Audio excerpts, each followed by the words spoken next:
Hey guys, Dr. Fisher here. Today we're going to introduce a new topic that I'm really excited about. We're going to be talking about Love Sense by Sue Johnson. I want you to understand that the reason why I chose this book is because it's been revolutionary in the way that I interact with others, the way that I interact with my spouse, the way that I interact with my children.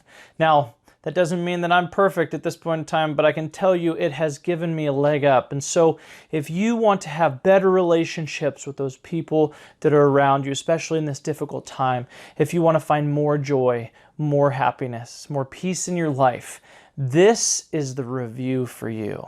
So stay tuned and we'll have more soon. It's Dr. Fisher signing out.